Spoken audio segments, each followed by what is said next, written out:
The Monkey's Paw by W.WJacobs. Be careful what you wish for you may receive it.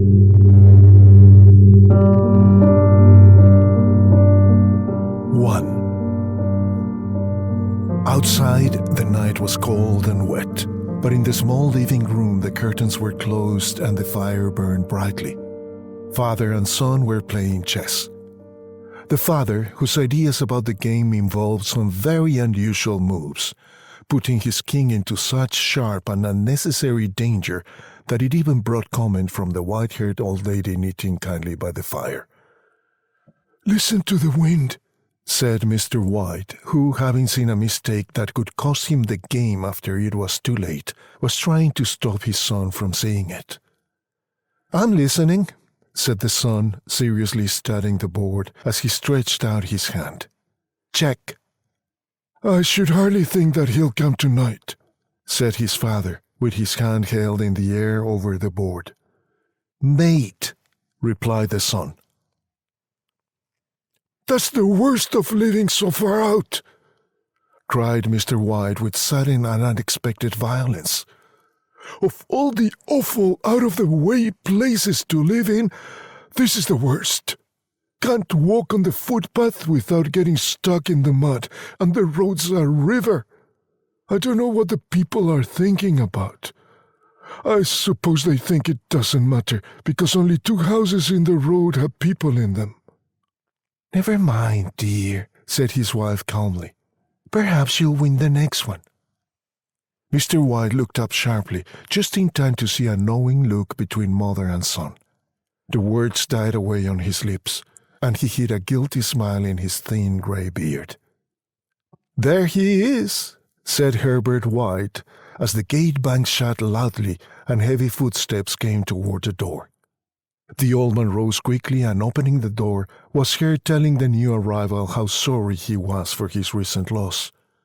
The new arrival talked about his sadness, so that Mrs. White said, and coughed gently as her husband entered the room, followed by a tall, heavy-built, strong-looking man, whose skin had the healthy reddish color associated with outdoor life, and whose eyes showed that he could be a dangerous enemy.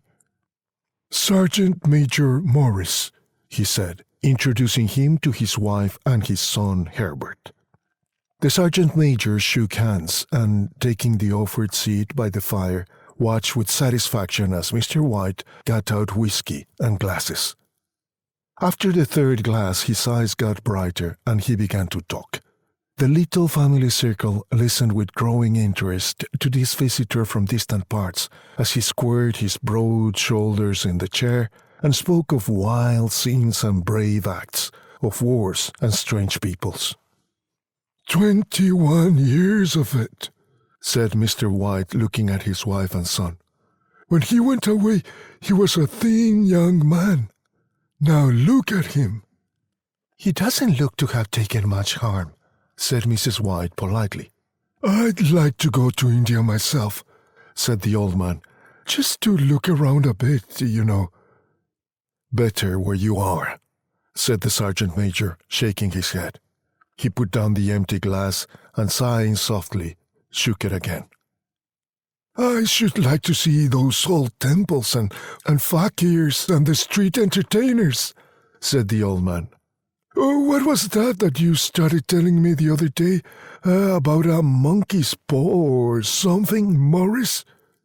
"Nothing," said the soldier quickly. "At least nothing worth hearing." "Monkey's paw?" said Mrs. White curiously. "Well, it's just a bit of what you might call magic, perhaps," said the sergeant major without first stopping to think. His 3 listeners leaned forward excitedly.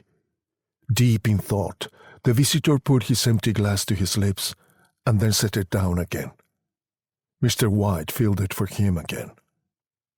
"To look at it," said the sergeant major, feeling about in his pocket, "it's just an ordinary little paw, dried to a mummy." He took something out of his pocket and held it out for them. Mrs. White drew back with a look of disgust, but her son, taking it, examined it curiously. "And what is there special about it?" asked Mr. White as he took it from his son, and having examined it, placed it upon the table. "It had a spell put on it by an old fakir," said the sergeant major, "a very holy man. He wanted to show that fate ruled people's lives, and that those who tried to change it would be sorry. He put a spell on it so that 3 different men could each have 3 wishes from it."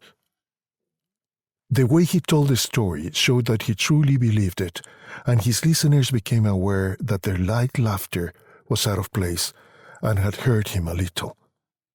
"Well, why don't you have 3 wishes, sir?" said Herbert cleverly. The soldier looked at him the way that the middle-aged usually look at disrespectful youth. "I have," he said quietly, and his face whitened. "And did you really have the 3 wishes granted?" asked Mrs. White. "I did," said the sergeant major, and his glass tapped against his strong teeth. "And has anybody else wished?" continued the old lady. "The first man had his 3 wishes, yes," was the reply. "I don't know what the first 2 were, but the third was for death. That's how I got the paw." His voice was so serious that the group fell quiet. "If you've had your 3 wishes, it's no good to you now, then, Morris," said the old man at last. "What do you keep it for?" The soldier shook his head. "Fancy, I suppose," he said slowly. "I did have some idea of selling it, but I don't think I will. It has cost me enough trouble already.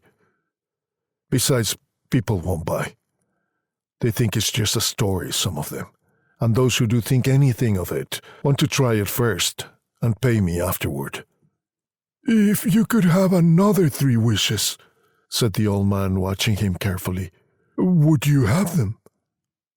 "I don't know," said the other. "I don't know." He took the paw and, holding it between his front finger and thumb, suddenly threw it upon the fire.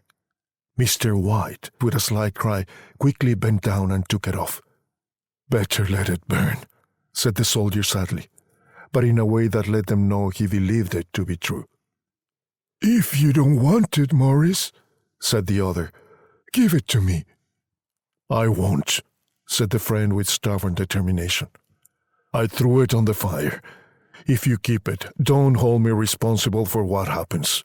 Throw it in the fire, like a sensible man." The other shook his head and examined his possession closely. "How do you do it?" he asked. "Hold it up in your right hand and state your wish out loud so that you can be heard," said the sergeant major. "But I warned you of what might happen." "Sounds like the Arabian Nights," said Mrs. White as she rose and began to set the dinner. "Don't you think you may wish for 4 pairs of hands for me?" Her husband drew the talisman from his pocket, and all 3 laughed loudly as the sergeant major, with a look of alarm on his face, caught him by the arm. "If you must wish," he demanded, "wish for something sensible." Mr. White dropped it back in his pocket, and placing chairs, motioned his friend to the table. In the business of dinner, the talisman was partly forgotten, and afterward the 3 sat fascinated as they listened to more of the soldier's adventures in India. "If the tale about the monkey's paw is not more truthful than those he has been telling us," said Herbert, as the door closed behind their guest, just in time to catch the last train, "we shan't make much out of it." "Did you give anything for it, father?" asked Mrs. White, watching her husband closely. "A little," said he, coloring slightly. "He didn't want it, but I made him take it, and he pressed me again to throw it away." "Not likely," said Herbert with pretended horror. "Why, we're going to be rich and famous and happy." Smiling, he said, "Wish to be a king, father, to begin with. Then mother can't complain all the time." He ran quickly around the table, chased by the laughing Mrs. White, armed with a piece of cloth. Mr. White took the paw from his pocket and eyed it doubtfully. "I don't know what to wish for, and that's a fact," he said slowly. It seems to me I got all I want." "If you only paid off the house, you'd be quite happy, wouldn't you?" said Herbert, with his hand on his shoulder. "Well, wish for £200 then. That'll just do it." His father, smiling and with an embarrassed look for his foolishness in believing the soldier's story, held up the talisman. Herbert, with a serious face, spoiled only by a quick smile to his mother, sat down at the piano and struck a few grand chords. "I wish for £200, said the old man clearly. A fine crash from the piano greeted his words, broken by a frightened cry from the old man. His wife and son ran toward him. "It moved!" he cried with a look of horror at the object as it lay on the floor. "As I wished, it twisted in my hand like a snake." "Well, I don't see the money," said his son as he picked it up and placed it on the table. "And I bet I never shall." "It must have been your imagination, father," said his wife, regarding him worriedly. He shook his head. "Never mind, though. There's no harm done. But it gave me a shock all the same." They sat down by the fire again while the two men finished their pipes. Outside, the wind was higher than ever, and the old man jumped nervously at the sound of a door banging upstairs. An unusual and depressing silence settled on all three, which lasted until the old couple got up to go to bed. "I expect you'll find the cash tied up in a big bag in the middle of your bed," said Herbert as he wished them good night. "And something horrible sitting on top of your wardrobe, watching you as you pocket your ill-gotten money." Herbert, who normally had a playful nature and didn't like to take things too seriously, sat alone in the darkness looking into the dying fire. He saw faces in it, the last so horrible and so monkey-like that he stared at it in amazement. It became so clear that, with a nervous laugh, he felt on the table for a glass containing some water to throw over it.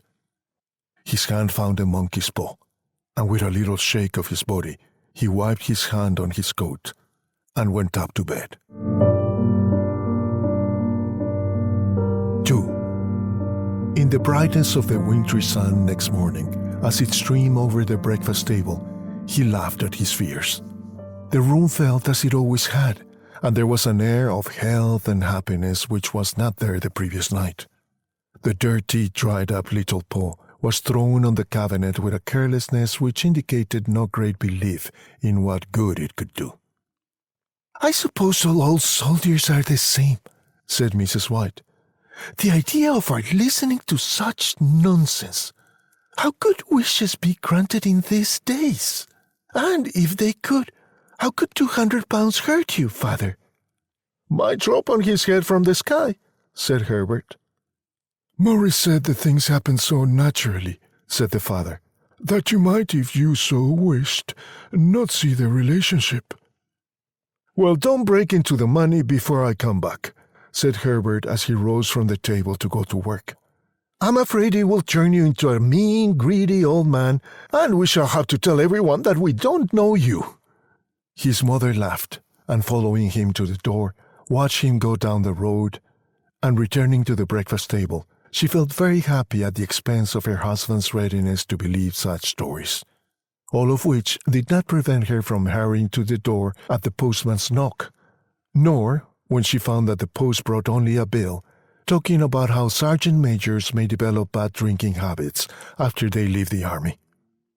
"Herbert will have some more of his funny remarks, I expect, when he comes home," she said as they sat at dinner. "I know," said Mr. White, pouring himself out some beer. "But for all that, the thing moved in my hand, that I'll swear to."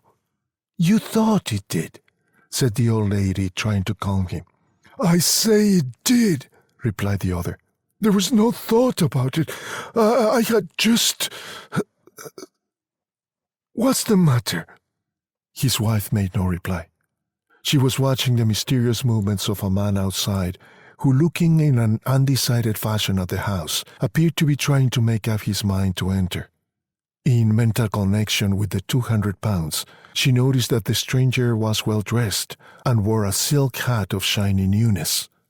3 times he stopped briefly at the gate and then walked on again. The 4th time he stood with his hand upon it, and then with sudden firmness of mind pushed it open and walked up the path. Mrs. White at the same moment placed her hands behind her, hurriedly untied the strings of her apron, and put it under the cushion of her chair. She brought the stranger, who seemed a little uncomfortable, into the room. He looked at her in a way that said there was something about his purpose that he wanted to keep secret, and seemed to be thinking of something else, as the old lady said she was sorry for the appearance of the room and her husband's coat, which he usually wore in the garden. She then waited as patiently as her sex would permit for him to state his business, but he was at first strangely silent. "I was asked to call," he said at last, and bent down and picked a piece of cotton from his trousers. "I come from Mo and Meggins." The old lady jumped suddenly, as in alarm. "Is anything the matter?" she asked breathlessly. "Has anything happened to Herbert? What is it? What is it?" Her husband spoke before he could answer. There, mother," he said hurriedly. "Sit down and don't jump to a conclusion. You've not brought bad news, I'm sure, sir." And I the other, expecting that it was bad news, but hoping he was wrong. "I'm sorry," began the visitor. "Is he hurt?" demanded the mother wildly. The visitor lowered and raised his head once in agreement. "Badly hurt," he said quietly, "but he is not in any pain." "Oh, thank God," said the old woman, pressing her hands together tightly. "Thank God for that. Thank—" She broke off as the tragic meaning of the part about him not being in pain came to her. The man had turned his head slightly so as not to look directly at her, but she saw the awful truth in his face. She caught her breath, and turning to her husband, who did not yet understand the man's meaning, laid her shaking hand on his. There was a long silence. "He was caught in the machinery," said the visitor at length in a low voice. "Caught in the machinery?" repeated Mr. White, too shocked to think clearly. Yes. He sat staring out the window, and taking his wife's hand between his own, pressed it as he used to do when he was trying to win her love in the time before they were married, nearly 40 years before. He was the only one left to us," he said, turning gently to the visitor. It is hard." The other coughed, and rising, walked slowly to the window. "The firm wishes me to pass on their great sadness about your loss," he said without looking round. "I ask you to please understand that I am only their servant and simply doing what they told me to do." There was no reply. The old woman's face was white, her eyes staring, and her breath unheard. On the husband's face was a look such as his friend the sergeant major might have carried into his first battle. "I was to say that Mo and Meggins accept no responsibility," continued the other. "But although they don't believe that they have a legal requirement to make a payment to you for your loss, in view of your son's services, they wish to present you with a certain sum." Mr. White dropped his wife's hand, and rising to his feet, stared with a look of horror at his visitor. His dry lips shaped the words, "How much?" 200 pounds, was the answer.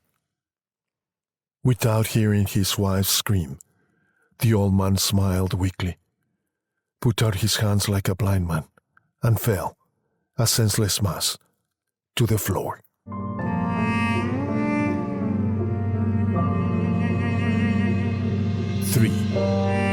In the huge new cemetery, some 2 miles away, the old people buried their dead and came back to the house, which was now full of shadows and silence. It was all over so quickly that at first they could hardly realize it, and remained in a state of waiting for something else to happen, something else which was to lighten this load, too heavy for all hearts to bear. But the days passed, and they realized that they had to accept the situation, the hopeless acceptance of the old. Sometimes they hardly said a word to each other, for now they had nothing to talk about, and their days were long to tiredness. It was about a week after that the old man, waking suddenly in the night, stretched out his hand and found himself alone. The room was in darkness, and he could hear the sound of his wife crying quietly at the window. He raised himself in bed and listened. "Come back," he said tenderly. "You will be cold." "It is colder for my son," said the old woman, who began crying again. The sounds of crying died away on his ears. The bed was warm, and his eyes heavy with sleep. He slept lightly at first, and then was fully asleep, until a sudden wild cry from his wife woke him with a start. "The paw!" she cried wildly. The monkey's paw!" He stared up in alarm. Where is it? What's the matter?" She almost fell as she came hurried across the room toward him. "I want it," she said quietly. "You've not destroyed it." "It's in the living room, on the shelf above the fireplace," he replied. "Why?" She cried and laughed together, and bending over kissed his cheek. "I only just thought of it," she said. "Why didn't I think of it before? Why didn't you think of it?" "Think of what?" he questioned. "The other 2 wishes," she replied quickly. "We've only had one." "Was not that enough?" he demanded angrily. "No," she cried excitedly. "We'll have one more. Go down and get it quickly and wish our boy alive again."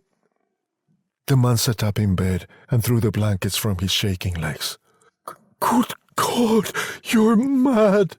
he cried, struck with horror. "Get it," she said, breathing quickly.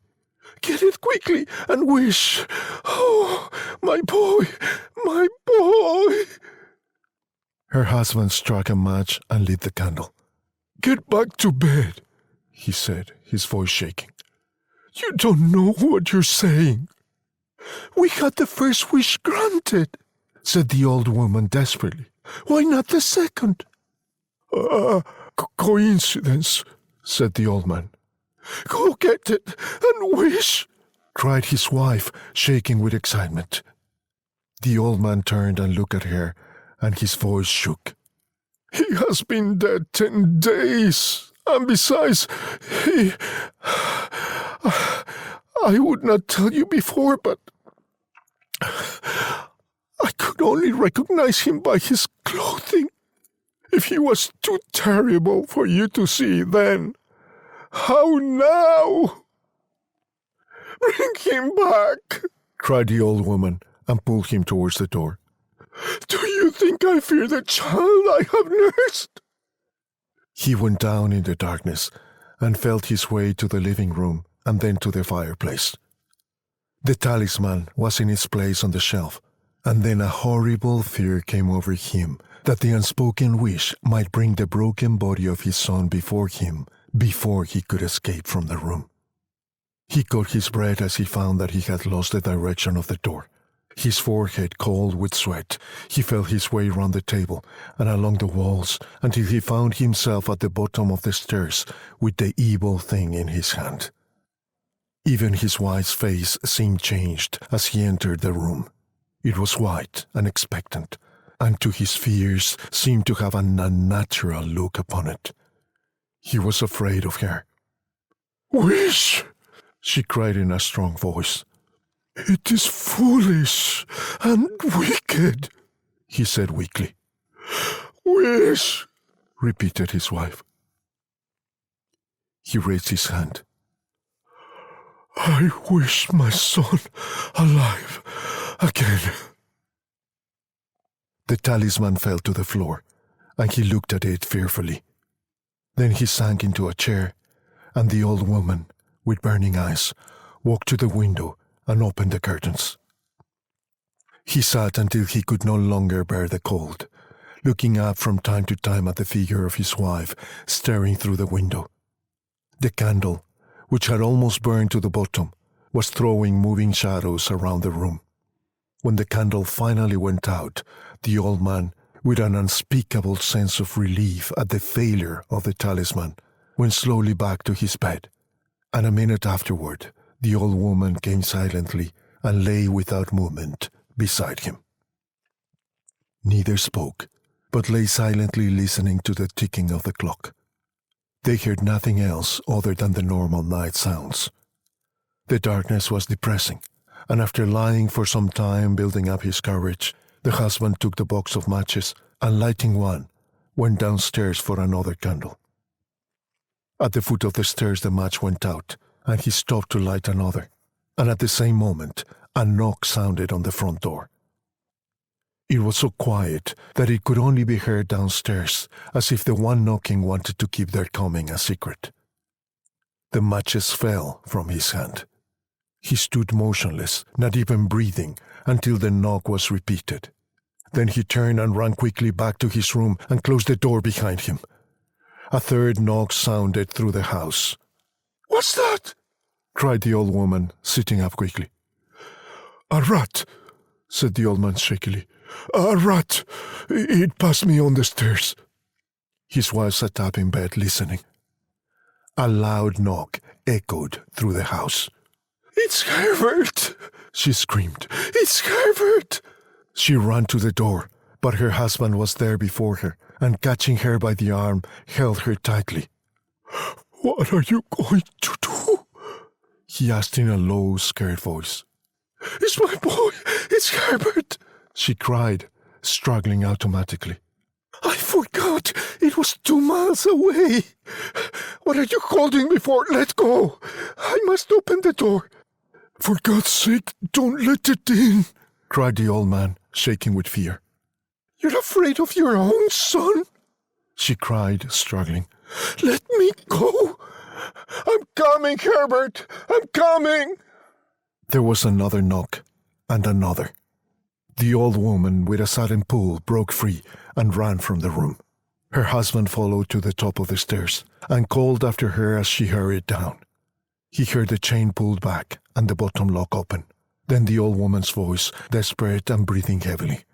"The top lock!" she cried loudly. "Come down! I can't reach it!" But her husband was on his hands and knees, feeling around wildly on the floor in search of the paw. If only he could find it before the thing outside got in. The knocks came very quickly now, echoing through the house, and he heard the noise of his wife moving a chair and putting it down against the door. He heard the movement of the lock as she began to open it, and at the same moment he found the monkey's paw and frantically breathed his third and last wish. The knocking stopped suddenly, although the echoes of it were still in the house. He heard the chair pulled back, and the door opened. A cold wind blew up the staircase, and a long, loud cry of disappointment and pain from his wife gave him the courage to run down to her side and then to the gate. The streetlight opposite shone on a quiet and deserted road.